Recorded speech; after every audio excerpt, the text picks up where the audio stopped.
പിതാവിന്റെയും പുത്രന്റെയും പരിശുദ്ധാത്മാവിന്റെയും നാമത്തിൽ ആമേൻ. എൻ്റെ കർത്താവേ, നിന്റെ ഉന്നതമായ നാമത്തെ സ്വസ്ഥം ചെയ്യുന്നു.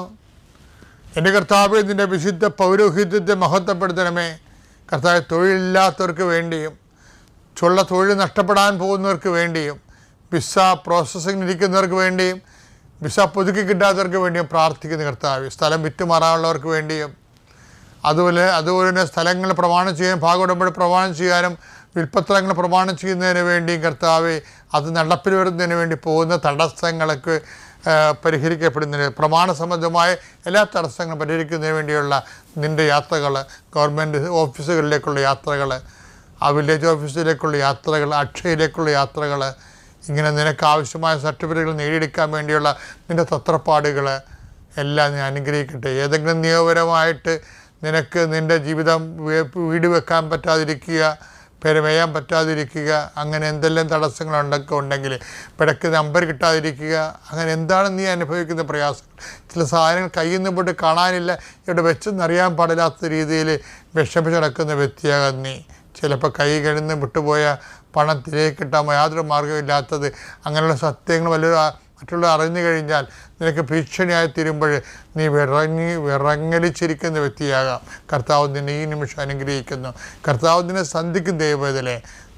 ദൈവത്തിനെതിരാവും നിനക്ക് ഇഷ്ടമായി പ്രവർത്തിക്കാൻ ആ സമയത്ത് നിങ്ങൾ എന്താണ് പറയേണ്ടതെന്ന് ആ സമയത്ത് അറിവ് നൽകുന്ന ചെയ്ത കർത്താവിൻ്റെ അഭിഷേക ശക്തി ആ തക്ക സമയത്ത് നിന്നെ സഹായിക്കട്ടെ. അമ്മേ പരിശുദ്ധമേ, അമ്മേ പരിശുദ്ധമേ, ദൈവമാതാവേ, കൃപാസനത്തിലൂടെ ഞങ്ങൾക്കും ഞങ്ങളുടെ ദേശത്തിനും അമ്മ മധ്യസ്ഥം തേടി തന്ന എല്ലാ അനുഗ്രഹങ്ങൾക്കും കൃപകൾക്കും ഞങ്ങളിപ്പോൾ ഹൃദയം നിറഞ്ഞ നന്ദി പറയുന്നു. അമ്മേ പരിശുദ്ധമേ, ദൈവമാതാവേ, 2004 ഡിസംബർ 7 ഉച്ചകഴിഞ്ഞ് 2:30 കൃപാസനത്തിൽ സംഭവിച്ച അമ്മയുടെ പ്രത്യക്ഷപ്പെടലിനെ കുറിച്ച് തിരുസഭയ്ക്ക് സമർപ്പിച്ചിരിക്കുന്ന പഠനരേഖകളുടെ മേൽ സഭാത്മകമായ പഠനം ആരംഭിക്കുവാൻ ഞങ്ങൾ പ്രാർത്ഥിക്കുന്നു.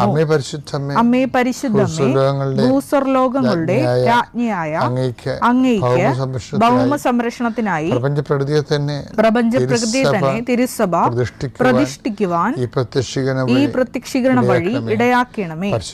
പരിശുദ്ധമ്മേ, ജപമാല മാതാവേ, സകല കൃപാസനം പ്രാർത്ഥനകളോടും ചേർത്ത് ഞങ്ങളിപ്പോൾ പ്രാർത്ഥിക്കുന്ന ഈ കുടുംബത്തിന്റെ പ്രത്യേക നിയോഗം പറമക്കളെ.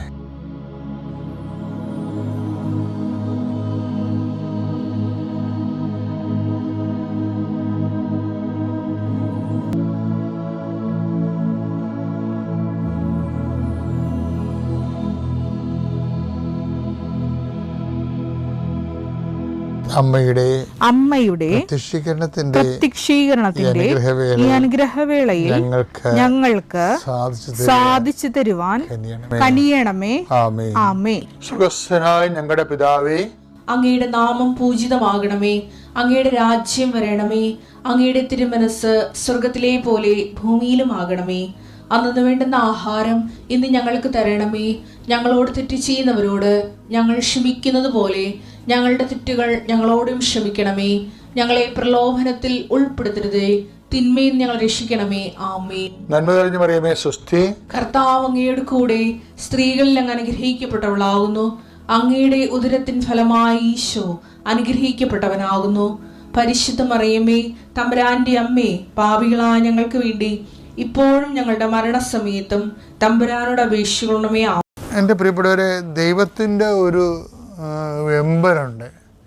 അതായത് എങ്ങനെയെങ്കിലും ഒരു പഴുതുണ്ടാക്കി നമ്മളെ ജയിൽ മോചിതരാക്കണമെന്നും വിമുക്തരാക്കണമെന്നും ദൈവം ആഗ്രഹിക്കുന്നുണ്ട്. എങ്ങനെയെങ്കിലും ഒരു പഴുതുണ്ടാക്കി നമ്മളെ കുറ്റവിമുക്തരാക്കണമെന്നാണ് ദൈവത്തിൻ്റെ മനസ്സെന്ന് പറയണത്. അതറിയണമെങ്കിൽ അതിൻ്റെ ഒരു നിഴലാട്ടങ്ങൾ നമ്മുടെ നടപടി പുസ്തകം 17:30 കാണാം. അജ്ഞതയുടെ കാലഘട്ടങ്ങളെ അജ്ഞതയുടെ കാലഘട്ടത്തെ ദൈവം കണക്കിലെടുത്തില്ല. എന്നാൽ ഇപ്പോൾ എല്ലായിടത്തുമുള്ള സകല ജനങ്ങളും പശ്ചാത്തപിക്കണമെന്ന് അവിടുന്ന് ആജ്ഞാപിക്കുന്നു. ഇപ്പം അറിവില്ലായ്മയുടെ ഒരു കാലഘട്ടം ഉണ്ടാകുന്നത് ദൈവത്തെ. അപ്പം അറിയാവുന്ന പറയണവനെ അറിയേണ്ടത് അറിയുന്നില്ലെന്ന് പൗലോസ് പറയുന്നില്ലേ? 1 കൊരിന്ത്യർ 8:2 അറിവുണ്ടെന്ന് ഭാവിക്കുന്നവൻ അറിയേണ്ടത് അറിയുന്നില്ല. ഈ അറിവ് എപ്പോഴും വരണം എങ്ങനെയെന്ന് അറിയാമോ? അജ്ഞതയിലെ കാലഘട്ടം എന്ന് പറയുമ്പോൾ നമുക്ക് ക്രിസ്തുവിനെ ദൈവം മനുഷ്യരൂപത്തിൽ അയച്ച ഒരു കാലഘട്ടമുണ്ട്. ക്രിസ്തു അനുദപിക്കുക, സുവിശേഷത്തിൽ വിശ്വസിക്കുക എന്ന് പറഞ്ഞുകൊണ്ട് ദൈവരാജ്യത്തിൻ്റെ സുവിശേഷം വിളമ്പാൻ തുടങ്ങിയ കാലഘട്ടമുണ്ട്. അതാണ് ഒരു കാലഘട്ടം. അതൊക്കെ മുമ്പുള്ളതാണ് അജ്ഞതയുടെ കാലഘട്ടം എന്ന് പറയുമ്പോഴും ഇതിലൊരു സെക്കൻഡ് സ്റ്റെപ്പ് വരുന്നത് എങ്ങനെയെന്ന് വെച്ച് കഴിഞ്ഞാൽ, ഈ അറിയാമെന്ന് വിചാരിക്കുന്നവൻ, അജ്ഞതയുടെ കാലഘട്ടം അറിയാത്ത കാലഘട്ടമാണല്ലോ.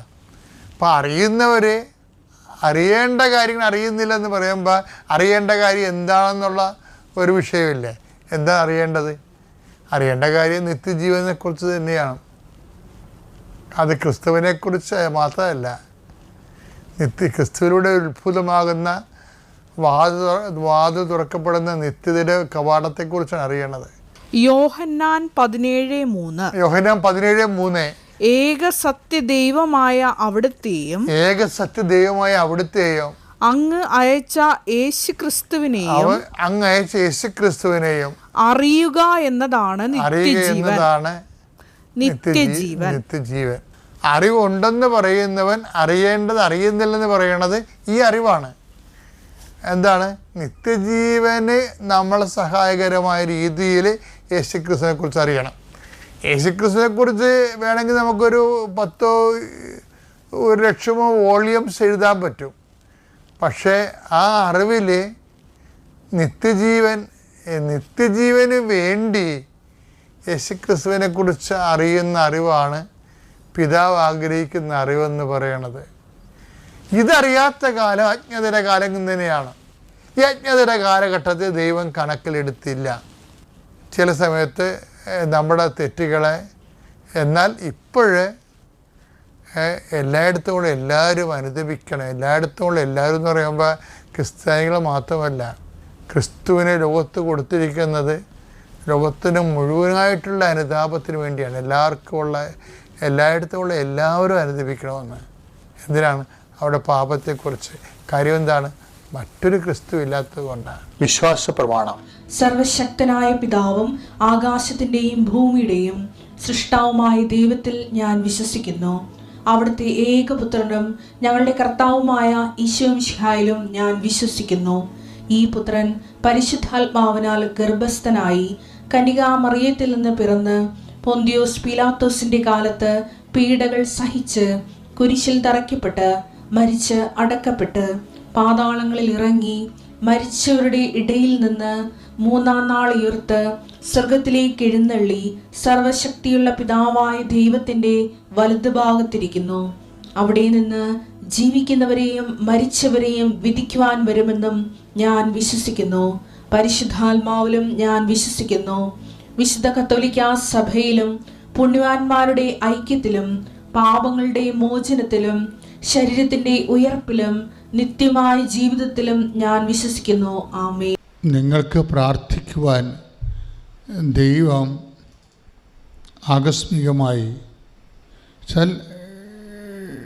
ഡിവോയ്ഡ് ഓഫ് എനി ഇൻസ്പിറേഷൻ, നിങ്ങൾ ആരെങ്കിലും സമ്മർദ്ദം ചെയ്യുക, ഓർപ്പിച്ച് തരിക, അല്ലാതെ കേവലമായി എന്തെങ്കിലും ഓർത്താൽ ആ വിഷയം നിങ്ങളുടെ പ്രാർത്ഥനയുടെ സബ്ജക്റ്റ് ആക്കണം. കേവലമായി ആരെങ്കിലും ഓർപ്പിച്ച് തരാതെ ചുമ്മാ ഇങ്ങനെ സ്പോണ്ടേനിയസ് ആയിട്ട് ഇങ്ങനെ ചില കാര്യങ്ങളെക്കുറിച്ച് ഓർക്കും. നിങ്ങളുടെ ജീവിതവുമായി ബന്ധപ്പെട്ടതായിരിക്കും. അപ്പോഴും അതിനർത്ഥം ദൈവം ആ മേഖലയിൽ അടയാളം കാണിക്കാൻ പോകുന്നുവെന്നതിൻ്റെ അർത്ഥം. അപ്പോൾ നിങ്ങളത് ശ്രദ്ധിക്കണം. കർത്താവേ, ആ മേഖല ഞാൻ പൂർണ്ണമായി അങ്ങേക്ക് സമർപ്പിക്കുന്നു. ചില വ്യക്തികളാകാം, രോഗമാകാം, സംഭവമാകാം, ചിലപ്പോഴും നിങ്ങൾ ഇത്രയും നാൾ ഓടുന്നതിൻ്റെ നിങ്ങൾ ഉപേക്ഷിച്ച് പോയ ഒരു ഫയലാകാം. നിങ്ങൾ കുറേ നാൾ അതിൻ്റെ മേൽ വർക്ക് ചെയ്തു അവസാനം ഇട്ട് കളഞ്ഞു. എപ്പോഴും സംഭവിക്കുന്നൊരു വിഷയം, ദൈവം ഒന്നും ഇട്ട് കളയത്തില്ല. നിങ്ങൾക്ക് ദോഷം ചെയ്യുന്നത് മാത്രമേ അത് ഫീഡായി പോകത്തുള്ളൂ. ബാക്കി എല്ലാം തിരിച്ചു വരും. എല്ലാം. ഇപ്പം യേശു പോലും ഒരു തിരിച്ചുവരവിൻ്റെ കഥയാണ്. ജസ്സയുടെ ഒരു സ്റ്റെമ്മാണ്, ഗോത്രത്തിൽ നിന്നാണ്, എല്ലാവരും ഉപേക്ഷിച്ച് കളഞ്ഞൊരു ഗോത്രത്തിൽ നിന്ന്, ഒരു സ്റ്റെമ്മിൽ നിന്നാണ് ദൈവം തൻ്റെ അഭിഷിക്തനെ അയച്ചിരിക്കുന്നത്. അപ്പോൾ എപ്പോഴും നമ്മൾ ശ്രദ്ധിക്കേണ്ടത്, ഉപേക്ഷിച്ച് കളഞ്ഞ വിഷയങ്ങൾ, ആശയങ്ങൾ, ചിലപ്പോൾ പഠനമായിരിക്കാം, ചിലപ്പോൾ ജോലിക്ക് വേണ്ടിയുള്ള ശ്രമമായിരിക്കാം, എന്തും ആയിക്കോട്ടെ, അത് നിങ്ങൾ ഓർത്തുപോയാൽ ആ മേഖലയെ ദൈവം അഭിഷേകം ചെയ്യാൻ പോണെന്ന അർത്ഥം. ശ്രുതികട്ടെ. ഹല്ലേലൂയ, ഹല്ലേലൂയ, ഹല്ലേലൂയ, യേശുവേ ആരാധന, ഹല്ലേലൂയ. 11:1 പ്രാർത്ഥിക്കുന്നു, ജെസ്സിയുടെ കുറ്റിയിൽ നിന്ന് വന്നതുപോലെ അവരുടെ ജീവിതത്തിൽ യേശു തളർപ്പിക്കണമേ എന്ന് പ്രാർത്ഥിക്കുന്നു. തിരുനാമത്തെ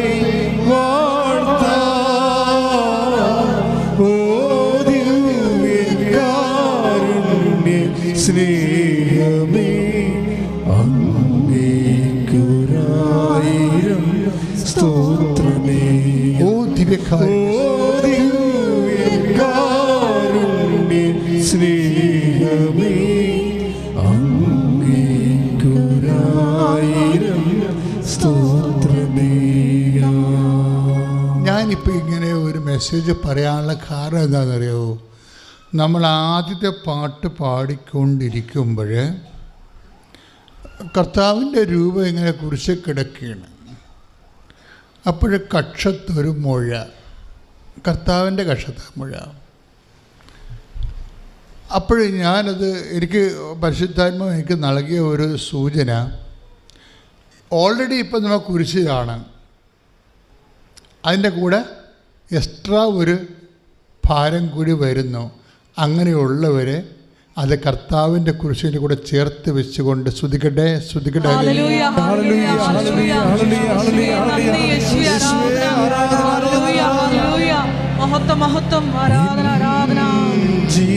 ജീവിതത്തിൻ്റെ സൗഭാഗ്യമേ എന്നാത്മാവിൻ സായുജ്യമേ ഒരു നാളിലും പിരിയാത്ത എൻ സ്നേഹമേ ഓ ദിവ്യകാരുണ്യമേ. പരിശുദ്ധ പരമ ദിവ്യകാരുണ്യത്തെ എന്നേരവും ആരാധനയും സ്തുതിയും പുകഴ്ചയും ഉണ്ടായിരിക്കട്ടെ. അപ്പം നിങ്ങൾ എന്നോട് ചോദിക്കും, അച്ഛാ ഇത് കുരുമക്കുരു ആയിപ്പോയില്ല എന്ന് പറയും. That's okay. ഓൾറെഡി നിങ്ങൾക്കൊരു പ്രശ്നങ്ങളുണ്ട്. അതിനിടയ്ക്ക് ഒരു അഡീഷനായിട്ട് പ്രശ്നം വന്നത്, ആ കൈ, കർത്താവിൻ്റെ കൈ കുരിശിങ്ങനെ തറച്ചു വെച്ചിരിക്കുകയല്ലേ, അതിനിടയ്ക്കാണ് മുഴുവൻ. പക്ഷെ ഓർക്കുക, അപ്പോൾ ഈശോ തന്ന നോട്ട് എന്താണ്? ഇപ്പം നിങ്ങളുടെ സങ്കടം ഇപ്പം ഡബിൾ ചെയ്തിരിക്കുകയാണെന്ന് വിചാരിച്ചോ, അപ്പോഴെന്ത് ചെയ്യാണ് നിങ്ങൾ? അത് കർത്താവിൻ്റെ കുരിശിൻ്റെ കൂടെ ചേർത്ത് വെക്കാൻ. അതിൻ്റെ അർത്ഥം എന്താണ്? യേശു ക്രിസ്തുവിനോടുകൂടെ സഹിക്കുന്നവർ, പറഞ്ഞ് ടേക്ക് ദ വേർഡ്, പറഞ്ഞ് യേശു ക്രിസ്തുവിനോടുകൂടെ സഹിക്കുന്നവരെ യേശു ക്രിസ്തുവിനോടുകൂടെ നേടും. യേശു ക്രിസ്തുവിനോടുകൂടെ സഹിക്കുന്നവരെ യേശു ക്രിസ്തുവിനോടുകൂടെ നേടും. സഹനമല്ല പ്രശ്നം. എന്താണ് മെസ്സേജിൻ്റെ അർത്ഥം? എന്താണ്? ക്രിസ്തുവിൻ്റെ കൂടെ ആക്കാൻ പറഞ്ഞിരിക്കുന്നത്. നിൻ്റെ സഹനം നീ പലപ്പോഴും ബന്ധുക്കൾ, സ്വന്തപ്പെട്ടവർ, സഹോദരങ്ങൾ, ഡോക്ടർമാരിങ്ങനെ ഓരോരുത്തരുടെ കൂടെ ആക്കുമല്ല. പക്ഷേ എന്നിട്ട് നീ എസ്റ്റാർട്ട് ചെയ്തിട്ട് അതിപ്പോൾ നിൻ്റെ ഒരു വിഷമം ഡബിൾ ചെയ്തിട്ടുണ്ട്. രോഗമുണ്ട്, ഇപ്പം കടുവമായെന്ന് വിചാരിച്ചോ, ഡബിൾ ചെയ്ത് അത് നീ ക്രിസ്തുവിൻ്റെ കൂടെ വെക്കുക. ആരാധനയുടെ ഇതിപ്പോൾ എന്തെങ്കിലും ചിന്തിച്ച് പറയണതാണോ? ഞാൻ അമ്മ പ്രത്യക്ഷപ്പെട്ട സ്ഥലത്ത് നിൽക്കുക, യേശുവിൻ്റെ ജീവിക്കുന്ന സാന്നിധ്യത്തിന് നടുക്ക് നിൽക്കുക. ഇവിടെ ഈശോ നമ്മളോട് സംസാരിക്കുക. കൃപാസനത്തിൻ്റെ സുവിശേഷത്തെ ലക്ഷ്യം തന്നെ എന്താണ്? ഞാൻ അവിടെ വെച്ച് എൻ്റെ ജനങ്ങളോട് സംസാരിക്കുമെന്നാണ്. നമ്മൾ പുറപ്പാട് 25 ഒക്കെ വായിക്കുമ്പോൾ എന്താ പറയുക, കൃപാസനം രൂപപ്പെടുത്താൻ വേണ്ടി മോസസിനോട് പറയുമ്പോൾ എന്താ പറയുന്നത്, ഞാൻ അവിടെ വെച്ച് ജനങ്ങളോട് സംസാരിക്കുമെന്നാണ്. അതുകൊണ്ട് തന്നെ അൾത്താറയിലെ ആരാധന സമയത്ത് പറയുന്ന കാര്യങ്ങളെല്ലാം ദൈവം നിൻ്റെ ജീവിതത്തിൽ നിറവേറ്റാൻ പോകുന്ന കാര്യങ്ങളാണ്.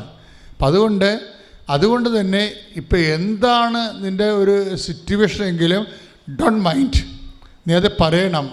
ഒരു കൈ ഉയർത്തി പറയുക, കർത്താവേ എൻ്റെ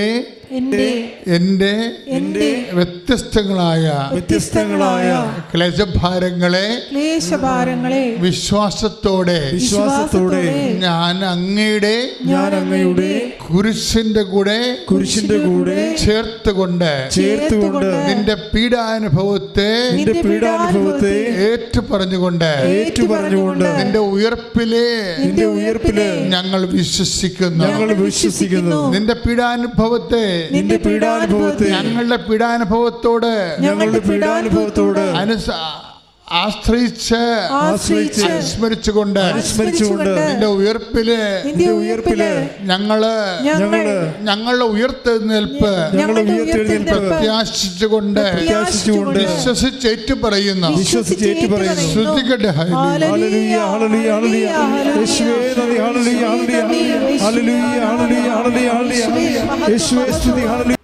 എന്നായിരുന്നു കൃപാസനത്തിൽ വന്ന് ഉടമ്പടി എടുത്തതെന്ന് പറയാം.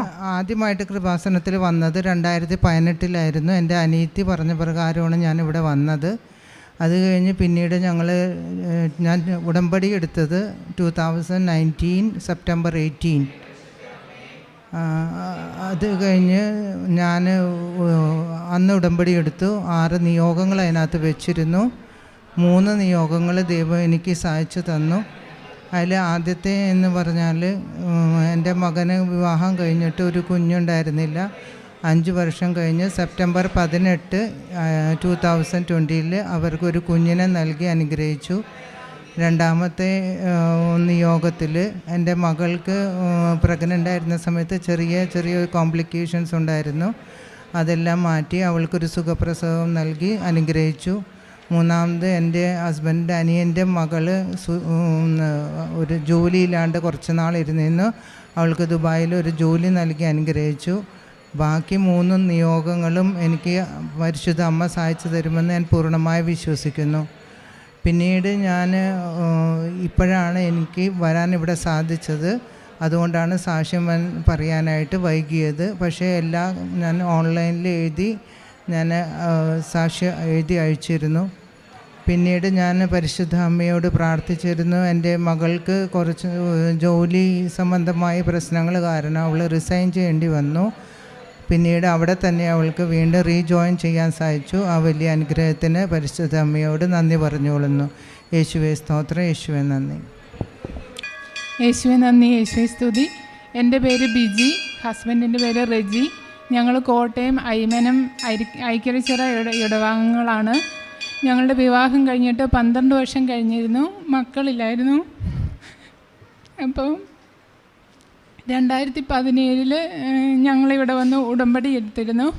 അപ്പോൾ ജോസഫ് അച്ഛനെ കണ്ട് ഉടമ്പടി പുതുക്കുന്ന സമയത്ത് അച്ഛനെ കണ്ട് പ്രാർത്ഥിച്ചപ്പം അച്ഛൻ പറഞ്ഞിരുന്നു, ഇവിടെ അൾത്താരയിൽ വന്ന് കുഞ്ഞുമായിട്ട് വന്ന് സാക്ഷ്യം പറയാൻ ദൈവം ഇടവരുത്തട്ടെ എന്ന് പറഞ്ഞായിരുന്നു അച്ഛൻ പ്രാർത്ഥിച്ചത്. അതിൻ്റെ ഫലമായിട്ട് ഇവിടുന്ന് ഉടമ്പടി പുതുക്കി പോയി കഴിഞ്ഞ് 2 മാസം കഴിഞ്ഞപ്പോൾ ഞാൻ പ്രഗ്നൻ്റായി. പക്ഷേ അത് അബോർഷനായിരുന്നു. 2 തവണ അബോർഷനായി കഴിഞ്ഞ് 3ാമത് വീണ്ടും പ്രഗ്നൻ്റായി. അങ്ങനെ ദൈവം ഒരു മകനെ തന്ന് ഞങ്ങളെ അനുഗ്രഹിച്ചു. ഒത്തിരി ട്രീറ്റ്മെൻറ്റുകളൊക്കെ ഇതിൻ്റെ ഇടയ്ക്ക് ചെയ്തിരുന്നു. അപ്പോൾ ഓരോ ഡോക്ടേഴ്സിൻ്റെ അടുത്ത് ചെല്ലുമ്പോഴും അവർ കുറച്ച് നാളത്തെ ട്രീറ്റ്മെൻറ്റ് കഴിയുമ്പോൾ IUI-യോ IVF-ഓ ചെയ്യാമെന്ന് പറയുമായിരുന്നു. പക്ഷേ ഒരു ധ്യാനത്തിന് ഒരച്ഛൻ പറഞ്ഞിരുന്നു, മാതാപിതാക്കന്മാരുടെ സ്നേഹത്തിൽ നിന്ന് വേണം മക്കൾ ജനിക്കാനെന്ന്. അതുകൊണ്ട് ഞങ്ങൾ വേറെ അങ്ങനത്തെ ട്രീറ്റ്മെൻറ്റുകൾക്കൊന്നും പോയിരുന്നില്ല. അല്ലാതെ തന്നെ ദൈവം ഒരു മകനെ തന്ന് ഞങ്ങളെ അനുഗ്രഹിച്ചു. മാതാവിൻ്റെ മാധ്യസ്ഥതാൽ ദൈവം തന്ന ഈ വലിയ അനുഗ്രഹത്തിന് ദൈവത്തിന് ഒരുപാട് നന്ദി. യേശുവേ നന്ദി, യേശുവേ സ്തുതി. എൻ്റെ പേര് ജിൻസി. ഞാൻ കോട്ടയം കുറുവലങ്ങാട് ഇടവകയിൽ നിന്നാണ് വരുന്നത്. ഞാനിവിടെ 2021 ജനുവരി വന്നാണ് ആദ്യമായിട്ട് ഉടമ്പടി എടുത്തത്. ഉടമ്പടി എടുത്തതിന് 6 നിയോഗങ്ങൾ എഴുതി. അതിൽ ഏറ്റവും ആദ്യത്തെ നിയോഗം, എൻ്റെ മൂത്ത മോന് 8 വയസ്സുണ്ട്. അപ്പോൾ രണ്ടാമതൊരു കുഞ്ഞുണ്ടാകാൻ വേണ്ടി ആയിരുന്നു ആദ്യത്തെ നിയോഗം എഴുതിയിരുന്നത്. രണ്ടാമതായിട്ട് OETയുടെ എക്സാം പാസ്സാകണം. മൂന്നാമത് എനിക്ക് ഈ കുഞ്ഞുണ്ടായിക്കഴിഞ്ഞ് അതിനെ ഡെലിവറി ആയിട്ട് പോയി അതിന് മുമ്പേ OET എക്സ്പയറി ആകരുത്. അങ്ങനെ എനിക്ക് UK പോകാനും പറ്റണം. അങ്ങനെ ഒരു സമയത്തിൻ്റെ അഡ്ജസ്റ്റ്മെൻറ്റും കൂടെ ഞാൻ മാതാവിനോട് ചോദിച്ചിട്ടുണ്ടായിരുന്നു. അപ്പോൾ ഈ 3 കാര്യങ്ങളും എനിക്ക് മാതാവ് നടത്തി തന്നു. 2021 ജനുവരി ഞാൻ ഉടമ്പടി എടുത്തു. ഫെബ്രുവരിയിൽ ഞാൻ OET സെക്കൻഡ് അറ്റംപ്റ്റ് ചെയ്തു. OET പാസ്സായി. പിന്നെ ഞങ്ങൾ ഒരുപാട് ട്രീറ്റ്മെൻറ്റ് എടുത്തിട്ടുണ്ടായിരുന്നു രണ്ടാമത്തെ കുഞ്ഞുണ്ടാകാൻ. പക്ഷേ എങ്ങൊന്നും ഒരു ഫലവും ഉണ്ടായില്ല. പക്ഷേ ഞങ്ങൾക്ക് രണ്ടുപേർക്കും ഒരു കുഴപ്പമില്ല ഏത് ടെസ്റ്റ് ചെയ്തിട്ടും. എന്നിട്ട് പിന്നെ ഞങ്ങൾ മൂവാറ്റുപുഴ സബൈൻ എന്ന് പറയുന്നൊരു ഹോസ്പിറ്റലുണ്ട്, ഇൻഫെർട്ടിലിറ്റിയുടെ ട്രീറ്റ്മെൻ്റ് ഉള്ള സെൻ്ററാണ്. അപ്പം ഞങ്ങൾക്ക് അവിടെ പോകാൻ തന്നെ മനസ്സിന് തോന്നാൻ കാരണം ഈ ഉടമ്പടി എടുത്തതിന് ശേഷമാണ് അവിടെ പോകാൻ തന്നെ തോന്നിച്ചത്. അവിടെ ചെന്ന് കഴിഞ്ഞ് ഡോക്ടർ പറഞ്ഞു വളരെ ചെറിയ പ്രശ്നമേ ഉള്ളൂ, എനിക്ക് ചെറിയൊരു സർജറി ചെയ്തിരുന്നു, അതിനുശേഷം 3 മാസത്തെ ട്രീറ്റ്മെൻറ്റ് എടുത്താൽ മതി, കുഞ്ഞുണ്ടായിക്കോളൂ എന്ന് പറഞ്ഞിരുന്നു. പക്ഷേ എനിക്കത്രയും വിശ്വാസമില്ല, കാരണം എല്ലാ ട്രീറ്റ്മെൻറ്റും ഫെയിലിയറായിട്ടേ ഉണ്ടായിട്ടുള്ളൂ. എനിവേ 3 മാസം ട്രീറ്റ്മെൻറ്റ് എടുത്തിട്ടും 2 മാസം എടുത്തു, എന്നിട്ടും ആയില്ല. 3-ാം മാസത്തെ ട്രീറ്റ്മെൻറ്റിന് എടുത്തപ്പോൾ എൻ്റെ ഹസ്ബൻഡ് പറഞ്ഞു ഇത് ലാസ്റ്റ് പോക്കാം, ഇനി നമ്മൾ കുഞ്ഞിന് വേണ്ടി ഒരു ട്രീറ്റ്മെൻറ്റ് എടുക്കത്തില്ല, UK പ്രോസസ്സ് ചെയ്ത് പോത്തതേ ഉള്ളെന്ന് പറഞ്ഞു. അപ്പം ഞാൻ മാതാവിനോട് പറഞ്ഞിട്ടാണ് പോയി ഇത് ലാസ്റ്റ് പോക്കാം, ഇനി ഞാൻ എങ്ങും പോകത്തില്ല, ഞാൻ കയറി പോത്തതേ ഉള്ളെന്ന് പറഞ്ഞിരുന്നു. അപ്പം 3-ാമത്തെ മാസത്തെ ട്രീറ്റ്മെൻറ്റ് കഴിഞ്ഞ് 4th മന്തിൽ പ്രഗ്നൻസി പോസിറ്റീവായിട്ട് കാണിച്ചു. അപ്പം ഞാൻ ഈ കഴിഞ്ഞ 2022 ഫെബ്രുവരി 6 കുഞ്ഞിനെ പ്രസവിച്ചു. അവൻ്റെ കൂടെ 3 മാസം എനിക്ക് നിൽക്കാൻ പറ്റും. മെയ് 6 ആകുമ്പോൾ അവന് 3 മാസമാകും. മെയ് ലാസ്റ്റിന് എനിക്ക് UK പോകാനും പറ്റും. എനിക്ക് ഈ നവംബറിൽ എൻ്റെ OET എക്സ്പയറി ആകും. അതിന് 6 മന്ത് ബിഫോർ എനിക്ക് UK മൈഗ്രേറ്റ് ചെയ്യാനും പറ്റും. എൻ്റെ 3 ആഗ്രഹങ്ങളും മാതാവ് എനിക്ക് സാധിച്ചു തന്നു. മാതാവിൻ്റെ മധ്യസ്ഥയിൽ ഇവിടെ വന്ന് എനിക്ക് എൻ്റെ കാര്യങ്ങൾ സാധിച്ചു തന്ന ദൈവത്തിനും മാതാവിനും 1000 നന്ദി പറയുന്നു. എനിക്കും തിരുക്കുമാരനും 1000 നന്ദി. ആദ്യമേ തന്നെ എൻ്റെ അമ്മയോട് ഞാൻ ക്ഷമ ചോദിക്കുന്നു. പേര് സ്ഥലം പറഞ്ഞു. എനിക്ക് Alappuzha Thathampally saint Michael's church. എൻ്റെ പേര് മിനി ടോമി. ആദ്യമേ തന്നെ ഞാൻ അമ്മയോട് ക്ഷമ ചോദിക്കുന്നു. കാരണം ഞാൻ 2017 നവംബറിൽ ഉടമ്പടി എടുത്തതാണ്. 2019 ജനുവരി വരെ ഞാനത് തുടർന്നു കൊണ്ടുപോയി. പിന്നെ കൊറോണ ആയിക്കഴിഞ്ഞ് കഴിഞ്ഞപ്പം എനിക്ക് തുടരാൻ പറ്റാതെ വന്നു. പക്ഷേ എങ്കിൽ പോലും ഞാൻ ആ വെളുപ്പിനത്തെ 5:30 പ്രാർത്ഥനയും വൈകിട്ടത്തെ ഉടമ്പടി പ്രാർത്ഥനയും ഒന്നും മുടക്കാതെ ഉപവാസം എടുത്ത് എല്ലാം പറഞ്ഞതുപോലെ എൻ്റെ ദൈവത്തിൻ്റെ മുമ്പിൽ ഞാൻ ചെയ്തുകൊണ്ടേയിരുന്നു. രണ്ടാമത് അത്രയും ഗ്യാപ്പ് വന്നപ്പോൾ ഞാൻ വീണ്ടും 2022 ജനുവരി 3-ാം തീയതി രണ്ടാമത് വീണ്ടും ഉടമ്പടി എടുത്തു പുതിയതായിട്ട്. ഇടയ്ക്ക് അച്ഛൻ പറയുന്നുണ്ടായിരുന്നു പഴയ ഉടമ്പടി പുതുക്കി പോയാൽ മതിയെന്ന്. പിന്നീടാണ് ഞാൻ അറിഞ്ഞ്. എങ്കിൽ ഞാൻ എടുത്തു പോയതുകൊണ്ട് പിന്നെ ഞാനത് അങ്ങനെ തന്നെ വിട്ടു. എൻ്റെ സാക്ഷ്യമെന്ന് പറയുന്നത് എൻ്റെ ചെറുപ്പത്തിലെ എൻ്റെ ഒരു ചെവിക്ക് ഡയഫ്രത്തിന് ഹോള് വീണതാണ്. ആ ചെവിക്ക് കേൾവിക്കുറവ് നല്ലപോലെ ഉണ്ടായിരുന്നു. പക്ഷേ ഒരു വെള്ളിയാഴ്ചത്തെ കഴിഞ്ഞ വർഷത്തെ ഒരു വെള്ളിയാഴ്ചത്തെ സാന്ത്വനാഭിഷേകത്തിൽ എൻ്റെ മാതാവും എൻ്റെ തിരുക്കുമാരനും എന്നെ തൊട്ട് അനുഗ്രഹിച്ചു. അങ്ങനെ എൻ്റെ ചെവിക്ക് കേൾവി കിട്ടി. അതിനും എൻ്റെ തിരുക്കുമാരനും എൻ്റെ മാതാവിനും 1000 നന്ദി അർപ്പിക്കുന്നു. പിന്നെ എൻ്റെ ചേച്ചിയുടെ മകന് ശരീരം മുഴുവൻ പൊളിഞ്ഞ് ചൊറിഞ്ഞ് തൊലി ഇങ്ങനെ പൊയ്ക്കൊണ്ടേയിരിക്കുകയാണ്. അവനോരോ ആഹാരവും കഴിക്കാൻ പറ്റത്തില്ല. പുറത്ത് പെരയ്ക്കകത്തുനിന്ന് AC മുറിക്കകത്തുനിന്ന് പുറത്തിറങ്ങി അവൻ ഒരു നിമിഷം നിൽക്കാൻ പറ്റില്ല. അവന് 6 മാസം വരെ ഒരു കുഴപ്പമില്ലായിരുന്നു. ഇപ്പോൾ 3.5 വയസ്സായി. പക്ഷേ അവന് വേണ്ടിയിട്ട് ഞാനിവിടെ പറഞ്ഞിരുന്നു. എൻ്റെ അമ്മയോടും എൻ്റെ തിരുക്കുമാരനോടും ഞാൻ പറഞ്ഞു എൻ്റെ കുഞ്ഞിൻ്റെ രോഗം മാറിയാൽ ഞാൻ ആ കുഞ്ഞിനെയും കൊണ്ട് ഇവിടെ വന്ന് സാക്ഷ്യപ്പെടുത്താമെന്ന് ഞാൻ പറഞ്ഞിട്ടുണ്ട്. പക്ഷേ എനിക്കത് ചെയ്യാൻ പറ്റിയില്ല. കാരണം അവർ 3 വർഷം കൂടി കഴിഞ്ഞ നവംബറിലാണ് വന്നത്. പക്ഷേ വന്നിട്ട് അപ്പോഴും അവന് പുറത്തിറങ്ങാൻ പറ്റാത്ത ഒരു സ്റ്റേജ് ആയതുകൊണ്ട് അവനെ കൊണ്ടുവരാൻ പറ്റിയില്ല. പക്ഷേ എങ്കിൽ പോലും അവർ ഗൾഫിലാണിപ്പം. അവരവിടെ ജീവിക്കുന്നുണ്ടെങ്കിലും പഴയതിൽ നിന്നും ഒരു 75% എൻ്റെ അമ്മയും തിരുക്കുമാരനും അതിൽ നിന്നും മോചനം തന്നിട്ടുണ്ട്. നമ്മൾക്ക് കണ്ടു നിൽക്കാൻ പറ്റത്തില്ല. അവൻ്റെ ചോദിച്ചിൽ കണ്ടാൽ സങ്കടം വരും. അത്രമാത്രം വേദന തോന്നിയൊരു രംഗമാണ് ആ മകൻ്റേത്. ഞാൻ എപ്പോഴും പ്രാർത്ഥിക്കും, അമ്മേ എനിക്ക് ഇനിയെങ്കിലും ആ കുഞ്ഞിനെ കൊണ്ട് ഈ സന്നിധിയിൽ വന്ന് സാക്ഷ്യം പറയാൻ എന്നെ ഒരുക്കണമെന്ന് ഞാൻ പറഞ്ഞിട്ടുണ്ട്. അമ്മ അത് സാധിച്ചു തരുമെന്ന് ഞാൻ പൂർണ്ണമായി വിശ്വസിക്കുന്നു. അങ്ങ് എൻ്റെ ഉടമ്പടിയിൽ തന്നിരിക്കുന്ന എല്ലാ നിയോഗങ്ങൾക്കും ഞാൻ നന്ദി പറയുന്നു. അത് എനിക്ക് സാധിച്ചു തന്നത് പലതുമുണ്ട്. കാരണം പലതും പറയാനാണ് ഒത്തിരി പറഞ്ഞ് നിൽക്കണം. ഞാൻ ഉടമ്പടി ഇതെല്ലാം എണ്ണയൊക്കെ ഞാൻ ഉപയോഗിച്ചുകൊണ്ടിരിക്കുന്നതാണ്. എനിക്ക് ശരീരത്തിന് ചോർച്ചിലുള്ളതാണ്.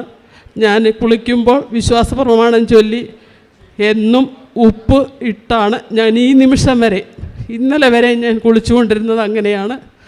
അതുകൊണ്ട് ഞാൻ ഒരു മരുന്നും കഴിക്കാതെ, ആദ്യമൊക്കെ ഞാൻ മരുന്ന് കഴിച്ചിട്ടുണ്ട്, പക്ഷേ പിന്നെ ഇപ്പം 3 വർഷമായിട്ട് ഞാൻ മരുന്ന് കഴിക്കാറില്ല. ഈ ഉപ്പും എണ്ണയുമാണ് എന്നെ ജീവിക്കാൻ അനുവദിക്കുന്നത്.